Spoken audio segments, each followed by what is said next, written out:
PR Digital presents Tomorrow's Tech. Hello everyone and welcome to this episode of Tomorrow's Tech. I know our viewers will be excited that we have Scott Millar on the show today from BOP Industries. So Scott, a lot of our viewers may not be aware that this journey started back in high school. It didn't wait till you finished. Can you share with us how your school business project has transformed into delivering educational programs? Yeah, absolutely. So for me, I started the company back when I was 14 years old as part of a grade 9 business project. So part of our grade 9 business studies is in term 4 of every year, we got into groups, we developed products, wrote business plans for them, and we pitched them to our business teachers for $100 investment. Now, my group and I, we didn't start with anything super innovative. We started selling keyrings called hashtag keyrings. They had a little hashtag and then a word after them. So you could have anything you wanted. Hashtag Tomorrow's Tech, hashtag Scott, hashtag BOP. And we just made them in our school's laser cutter, and we started selling them around our school community for about a term. And as a group of 14-year-olds, we made a few $100s profit. Which was a lot of money back then. I know. As a group of 14-year-olds, we got to split that and just go mad on the tuck shop. It was hot chips, sausage rolls every day.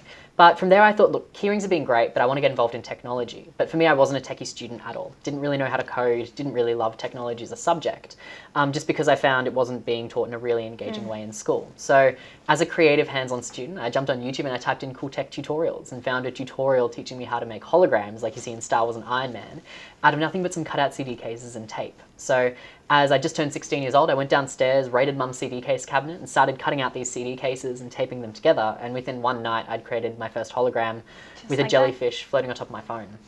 The next morning, I took it into my school's design teachers and said, hey guys, I've built this thing, can you help me turn it into a real product people might actually pay money for? And every morning, every lunchtime, every afternoon for about a week, I was in the design labs just prototyping, designing and building. And within a week, we launched our first product just on eBay and Etsy. And here in Australia, we had a lot of events and marketing companies reaching out, wanting to use these holograms as a new and exciting way to get eyeballs to their marketing campaigns. Absolutely. And yeah, it started to grow from there. We had big companies reaching out, placing really big orders and wanting to work with us. And that was all through year 11 and 12. I just got out to as many events as possible, quickly becoming known as the go-to place for holograms in Brisbane, then Queensland, then Australia. And it got to the point when I was in year 12 that I was missing about 5 weeks of school every term. So it was really amazing getting to run a technology business while studying tech and business in school. Absolutely. After graduating, we had some university scholarship offers, I had some job offers, but ended up turning them both down to run the business full time. And that was when we started having a lot of teachers reaching out saying, we saw you running a tech business while studying tech and business in school. Can you teach our students how to do what you did? And for me, there was nothing special. I had $100 behind me. I didn't have a big business family. It was just some YouTube tutorials and some awesome mentors. And we started building these programs, teaching students about entrepreneurship, innovation, STEM, and all the sorts of stuff that I wish I'd known as a student. And from there, these programs have grown. We now have educated over 25,000 students around the world in the past 18 months. And we get to deliver these programs in collaboration with industry partners like Virgin Australia and RSCQ, and some amazing partners around the world as well. And so some people might see that they couldn't start a business during school, but did you find that was actually a benefit and an advantage starting that young? Absolutely. I always say to students, there is no better time to start a business than when you're in high school. Why is that? You don't have to pay rent, you don't have to buy food, you live at home and you're a full-time student. There's really no expectations on you. Running a business is like doing an extracurricular. And then by the time that you're graduating year 12, if you play your cards right, you'll have a business that you can walk straight into. And do you think that there's merit in perhaps going from school through to university, or would you suggest they jump straight into a business? Absolutely, good question. I'm someone that very much believes in the power of education. I think we see a lot of young entrepreneurs out there saying the education system is broken and we need to give up on education. But I think school is such an important platform for you to grow as an individual, to figure out what you like and what you don't like, and to build a foundation of knowledge. And from there, I still think university is amazing for 75-80% of the population. But I think it's about understanding that no matter what pathway you take, whether it's university, whether it's going straight into work, or whether it's starting a business, that lifelong learning is absolutely essential. Would you agree that the key is to reach out when you're studying for those people that can mentor you and provide you that extra support? Absolutely. I think for me, I've learned the most valuable things from other people. I love finding out other people's stories. I love sitting down and catching up for coffees with anyone and everybody to find out what I can learn, because I think everybody has something they can teach and everybody has something they can learn. Absolutely. And it's that diverse perspective which brings such experience and knowledge to you. How important has diversity been throughout your journey in terms of those that have helped you within the business business and also those around you? Yeah, I think diversity is such an essential part of building a successful business, but also too with empathizing with your customers as well.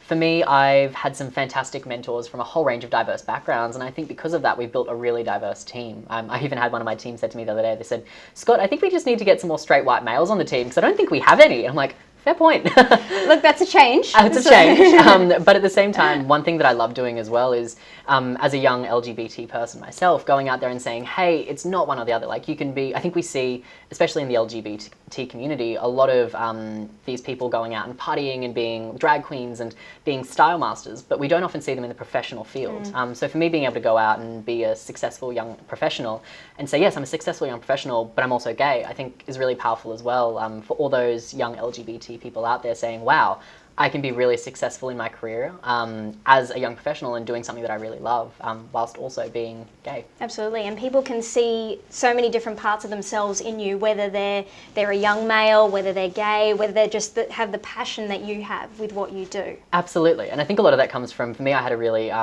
diverse background in school. Like I grew up, I spent 3 years growing up in Shanghai, China, which was awesome as a young person. So getting to experience that with friends all around the world.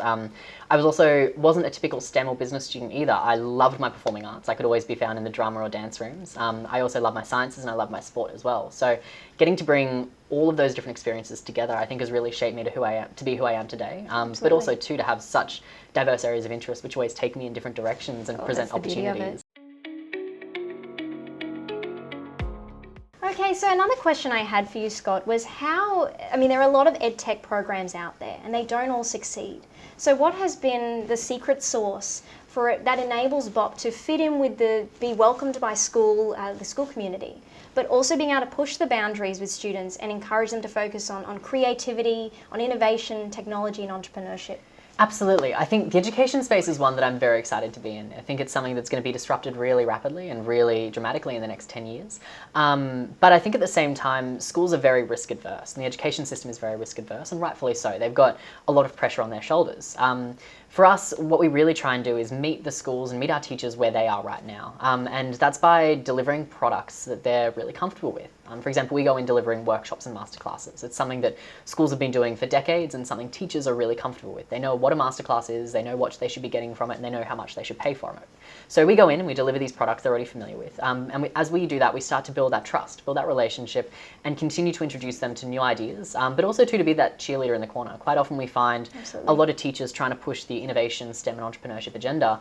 They're a lone wolf. They are quite possibly the only one in their school that really understands it. So they need a bit of coaching, they need a bit of support to say, yes, you are doing the right thing, you're on the right track, and keep doing what you're doing. And that's what we start to do and start to spread that message throughout the school community. And I think that's key, that you're looking at what your customers want and also what the gatekeepers need to bring the two together. Exactly. And as you build that relationship, as you build that trust, they'll start trusting you with more and more responsibility. For example, things like working with their students throughout an entire term, building curriculum for their students, and starting to eventually get to the point where we're developing new curriculum for our schools that ties in exactly with what industry is wanting. We're seeing more and more industry organizations coming out saying, our young people just don't have the skills we need them to have. And we keep saying to them, well, why don't you go and meet them where they are? Come into the schools, work with us to build curriculum and to build programs that are aligned to the Australian curriculum that we can start teaching our students, that teaches them the skills that they're going to need for industry, but at the same time as well can meet all those curriculum checkpoints. Absolutely. And it's not going to happen overnight, but something needs to be done now. Absolutely. And so I'd like to ask, how are you bringing in tomorrow's technology into your workshops and bringing that focus and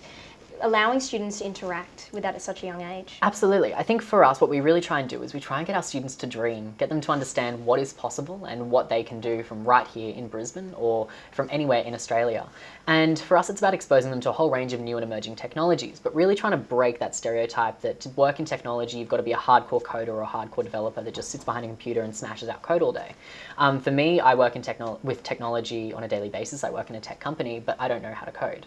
And I'm very much creative creative and are very much hands-on. So we try and show them this technology, and we try to simplify some of the technology that's already out there. So we have things like build your own artificial intelligence kits where they can build their own Google Home or Amazon Alexa using nothing but a couple of circuits and a really simple SD card. Or we do things teaching them how to drive robots with their face, where they smile and the robot goes forwards, they frown, it goes backwards. They can 3D print with pens.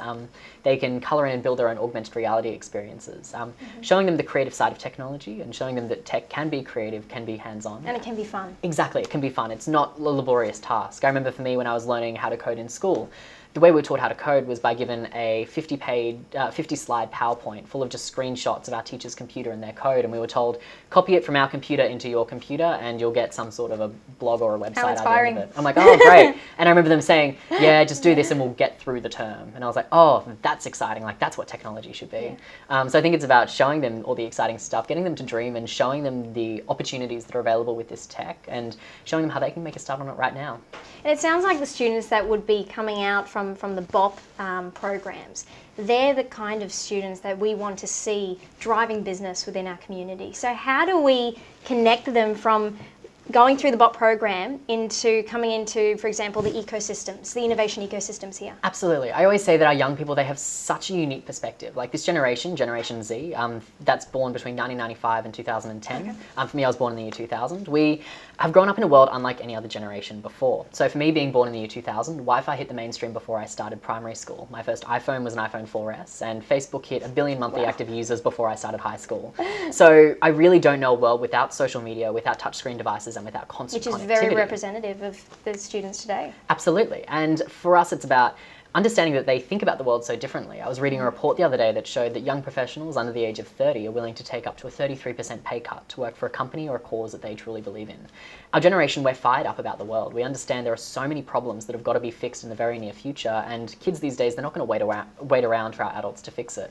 No, they're impatient. They're very impatient. They're willing to make it do whatever it takes to get it done now. And I think what it's all about is for us as industry and us as a community to band around them and to give them those opportunities. One of my favorite things is the whole idea of reverse mentoring, which says that young people have got so much they can learn from more experienced people in their field, but at the same time, more experienced people have got so much they can learn from younger people working underneath them. So the whole idea of reverse mentoring sees firms and organizations around the world pairing their most junior interns with their most senior partners, because both parties have got such a rich learning experience. The junior interns, of course, learn so much from the senior partners around tricks of the trade, but at the same time, senior partners have got so much they can learn from these junior interns with that fresh perspective, that different way of thinking that can really come with some amazing results. So I think it's for us about looking at whether we run a small business, a startup, or a large organization, how can we get more young people in? How can we get them involved, and how can we get their voice heard? Absolutely. And do you think it's possible? And would you like to see BOP becoming part of let's say, even the qualification process for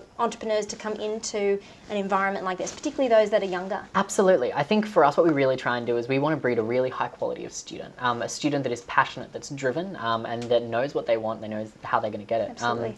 So for us, it's looking at the next steps. How can we work with students more and more, build some sort of an ambassador program where they've gone through all the qualifications they need, they've learned a whole range of things, and had a whole range of experiences, so they can confidently walk into the workplace, walk into a startup event, and pitch an idea, pitch themselves, or pitch their startup with confidence, and with that grounding and that foundation that they need to do so. And do you think that the innovation ecosystems are challenging students when they do pitch an idea in a good way, such that they consider, am I presenting this the right way? Am I validating my idea? The mentors in the innovation ecosystem at the moment are very, very interesting. We've got such a big mix. We have those mentors that are just total cheerleaders. They're like, yes, that's amazing, keep doing what you're doing. But I think at the same time, we also have some mentors that are critical to a fault. It's one of the things that I got up on my soapbox about last year, talking about those people that just tear people down constantly. Those mentors that go along to startup weekends, work with students, and just find all the negatives and try and rip their ideas to shreds, which unfortunately I think we still see. We're seeing a lot less of it these days here in Brisbane, but you still see those people around. And I think it's really important for our young people to be constructive in our criticism, to say, hey, you're doing an amazing job, because they're already facing so many forces telling them they can't do this and they're not right for this. They're going very much against the status quo by starting a business or getting involved in the industry at a young age. And there are so many traditional thinkers out there that are already criticizing them for that. And I think for us as an ecosystem, we need to band around them and saying, hey, you're doing an amazing job, keep doing what you're doing, and here are some ways we can make you stronger. So it's all about being constructive in our criticism, but at the same time too, giving them the support and the reassurance they need that they're on the right track. What do you see young entrepreneurs bringing that they may not even see to business? I think young entrepreneurs, they bring a global point of view. They bring a point of view where they want to help make the world better. I think what I love seeing is all the young entrepreneurs pitching their ideas. They're focused on fixing the world in some way, shape or form. But at the same time as well, I think they bring a very different perspective. They don't know what can and can't be done, and they're willing to push the boundaries. So they're great risk takers, and they've got a really unique point of view. And it's for the community to help them see how they can achieve that, what's feasible, what's not, and guide them in the right way. And that's the balance of mentorship that needs to be struck. Absolutely. Scott, we're so fortunate to live in this country, but we are quite isolated as well, particularly in the business sense. So how does BOP help students expand their minds to think globally? Absolutely. I think in Australia, we quite often see a lot of our startups thinking that, great, Australia, we've got a massive landmass, we're a massive country, we're totally a big enough market. But when you look at it, we have the same population as a city like Shanghai in China, one city with the entire population of Australia. So I think what we need to start doing is challenging more Australian entrepreneurs to think global from day one. Absolutely. Embracing that New Zealand mindset I've heard it called before, where the New Zealand entrepreneurs, they say, look, New Zealand, tiny market, tiny country, we've got to be global from day one. And I think for these young people, it's all about how can we support them to get overseas. So how can the government help these entrepreneurs launch themselves to get some experience in other countries? Absolutely. I think it's essential for these entrepreneurs to get that experience in other countries as quickly as possible. Firstly, learning about how other countries do business and how they run their businesses. I think it's always fascinating for me going over to China and seeing WeChat and Tencent where they're talking about how they have over 1 billion monthly active users of their app. Like, that's crazy. But at the same time, I think it's as well about how we can empower our local thought leaders. So whilst it's great to bring people internationally into Australia, we need to get our Aussies out overseas and then coming back and to start sharing that knowledge. I think Advanced Queensland's done some great work, but I still think there's more to be done around how we can organise more missions, more programs and more exchange opportunities for our entrepreneurs to get outside of Australia, to learn, to experience, but then to come back and start sharing their knowledge. And I think as well we need to start looking at Asia and the Asian market. It's one that makes me incredibly excited. I mean, we have 3 billion people sitting right on our doorstep, just a 7-hour flight away, and so much potential in that market as well. We see so many entrepreneurs and so many startups looking at America and Europe, but I think they're really missing a massive market that's not too far away. And I think as well it's all about these entrepreneurs just buying a ticket, getting on a plane, getting over there, because you can study and read as much as you want, but nothing really beats the experiences when you have boots on the ground, when you're over there and working with people face to face and building those relationships. It's about those face-to-face connections that can help and launch you when you are ready to commercialise and go forward. Absolutely. And I think it's about building a network as well. I think it's one thing that there's still a bit of work to be done here in Queensland and around Australia, and is building that network of entrepreneurs, of ecosystems and of ecosystem leaders around the world. We see so many people doing their own things in their own bubbles, but there's not a lot of connection. And what I'd love to see is something where if I'm going over to Singapore for a week, I can jump on and see who do I need to know in Singapore, what Aussies are over there, who can they connect me with, what ecosystems are there, and what does that mud map look like? Because I think it's something a lot of people are building very manually at the moment. I know for us, all of our connections and all our network is relatively established now, but it's something that took a long time to build, to try to figure out who do I talk to about what's happening where, and what opportunities are available.